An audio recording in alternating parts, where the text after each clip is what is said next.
Hello, I'm Jim Demo with Clark County Close-Up. Thank you so much for meeting with us. Thank you for having me. Okay, Susan, you started in your position as manager of both code enforcement and animal protection and control in September. What was your previous background? I have over 20 years of experience in public service. Most recently, I worked for the Clark County Fire Marshal's office as a senior deputy fire marshal, and I was in that position for around 13 years. So I'm thrilled to have a new challenge, still within Clark County and still serving our citizens. Okay. Earlier this summer, there were some unexpected temporary service reductions for both code enforcement and animal control. Are service levels fully restored? Not quite. I do want to start out by thanking and recognizing the existing staff for all their hard work over the summer and the fall, as well as the community members that stepped up during those times and really helped kind of keep things afloat. They did an amazing job. We are still down a little bit, so I have one officer in each of those two offices to hire still. Okay. Do you anticipate fairly soon at getting those positions filled? I anticipate having those positions filled by the end of January. Oh, okay. All right. So let's start first with code enforcement. What is the role of code enforcement? Yes, our code enforcement division is in charge of responding to concerns about code enforcement issues related to zoning, related to nuisances in neighborhoods and in commercial areas, and to building code violations in some cases, as well as land use. Okay. About how many officers do you have to patrol? We currently have one officer and one lead officer that are covering the whole county. And like I mentioned before, we still have one vacancy that we need to fill. And so when you're saying the whole county, are you talking just unincorporated Clark County, so not the cities? Correct. Okay. Vancouver and the small cities enforce their own jurisdictions. Okay. Now let's switch to animal control. What's the role of animal control? Animal control is responding to concerns and complaints about animal-related issues. That would include neglect and cruelty cases. That would include nuisances such as barking dogs, which is very common, as well as animals running at large, commonly known as strays. We pick up dead animals in some circumstances as well. So pretty much anything domestic animal related, we will respond to. Okay. And do you serve the entire county beyond just unincorporated Clark County? Yes, we do. On the animal protection and control side, we do serve the city of Vancouver as well as the town of Yakult. And we are also speaking with the Cowlitz tribe about forming a partnership with them to provide services at their casino site up the road. Okay. And how many officers cover Clark County? So we currently have 3 certified officers and 1 trainee on staff, and we have that one officer position yet to fill. Okay. So with code enforcement, could you just give us a few examples of the kind of complaints that you deal with? Certainly. This time of year, when the leaves are off the trees, often properties are a little more visible to neighbors than they were the rest of the year. And so we get an uptick in the types of complaints dealing with property nuisances, such as junk or debris in accumulations, or inoperable vehicles, people living in RVs, that type of thing. So if I notice something in my neighborhood, I live in unincorporated Clark County, what are some initial steps I should take? We would always recommend that you start with having a conversation directly with your neighbor, with the property owner.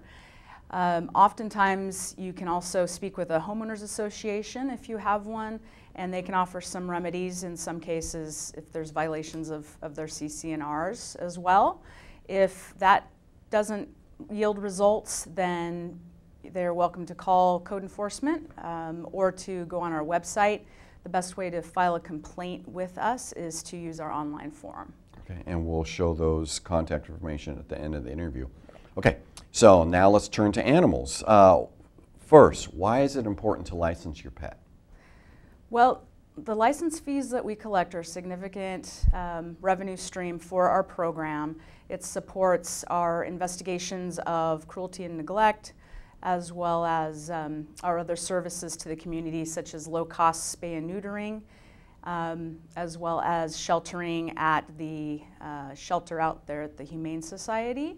And then, of course, if you have an animal, potentially they could get out, get lost.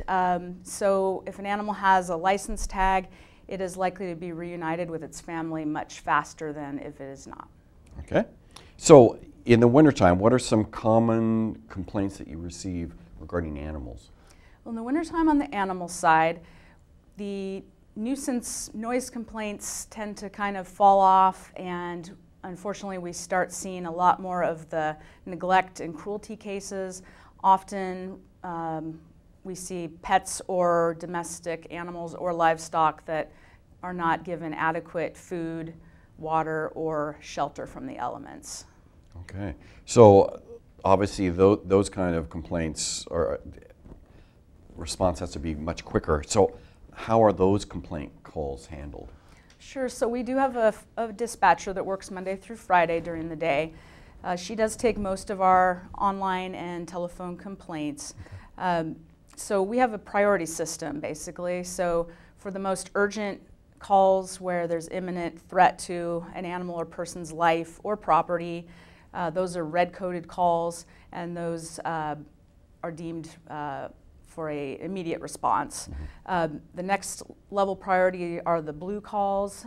Those are the public service calls and requests that are not emergent in nature, but still need to be addressed within the next several hours. And then lastly, the green priority calls are the general nuisance calls. We get a lot of those, and just based on our staffing resources, we have to address those kind of as we can. Okay. This fall there were a number of raccoons and cats apparently poisoned in Vancouver. Have these poisonings stopped? Well, I can say that since we did the news feature and got information about that out to the public, those calls have dramatically decreased, so that's great news. We have not received, to my knowledge, any more reports of dead raccoons in Fircrest Park.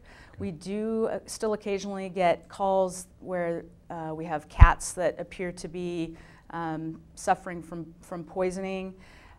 We have not been able to prove that anyone was intentionally poisoning animals, but it is a good reminder, again, for folks that it is illegal to put out poisoned bait of any kind in an area that is accessible to domestic pets. Okay, okay. Winter can be especially tough on pets, as we talked about. What are some extra steps that pet owners should take to keep their animals safe over wintertime? So I looked into this specifically as we were coming into this season, and had also other inquiries from the media about this. So based on what veterinarians will tell us, that despite the fur that a lot of animals have, they're still not really any more suited for cold weather than we are. You know, we've raised them and domesticated them to a point where they're used to being inside, and that's what they can deal with. So they are not necessarily better suited to deal with cold weather than we are. So veterinarians will recommend that animals are kept indoors, pets are kept indoors, except for the walks and exercise that are necessary.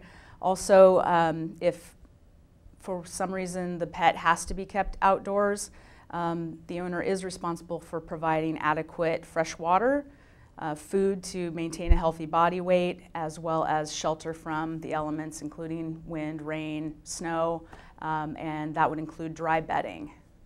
Okay, all right. Are there community resources available for horse hardship cases? There are, and I wanted to talk about that specifically because in our community there's an estimated 30,000 horses in the county here. 30,000? Yes. Wow. Yes. So we are a big horse-loving community, and fortunately there is a large dedicated community of horse owners here, and Clark County Animal Protection and Control, in conjunction with the Clark County Executive Horse Council, does have a program called Ripley's Horse Aid, and that is designed to prevent horse neglect. So what we do is we invite any horse owner that is suffering a hardship and for whatever reason is not able to adequately care for their horse or horses to please contact our office at Animal Protection and Control, and we will help them get the food, medical services, other help that they need to prevent neglect from ever occurring, or to, if it comes to the point where they would need finding homes for their horses, rehoming them, then the Executive Horse Council also has an Adopt a Horse program that we can connect folks with. So there's no reason for horses to go hungry or to suffer in Clark County. The resources are there to address that. Okay. And if you notice a horse in your community that might have issues, you could share that information with the owner. But if you have concerns that aren't being addressed, maybe contact. Absolutely, absolutely. You're welcome, always welcome to contact somebody directly, talk to them about the help that might be available or what your concerns are, and then refer them to us. And if it gets to a point where that's not working or you still have concerns about the well-being of the animals, do not hesitate to contact Animal Protection and Control. Okay, so now let's give the information. So if people want more information about code enforcement or animal protection and control, they can check the website, which will show clark.wa.gov/community development, and then from there they can get to your services, both code enforcement and animal control, protection and control. Okay, then let's give the numbers. So for Clark County Code Enforcement, the number is 564-397-2408. Correct, and that is for filing concerns or complaints. For code enforcement. Then for Clark County Animal Protection and Control, there's two numbers, licensing. So if you want to get a license, I'm assuming, 564-397-2489. Correct, and a reminder that cats and dogs are required to be licensed in Clark County and the City of Vancouver. Okay, and again, all those license fees not only protect your animals, but protects all the animals in Clark County. Absolutely. Okay, and then the final number for concerns, 564-397-2488. That's it. Okay, well, thank you very much for meeting with us. You're dealing with two major issues, so really appreciate it, and happy holidays. Thank you. Same to you.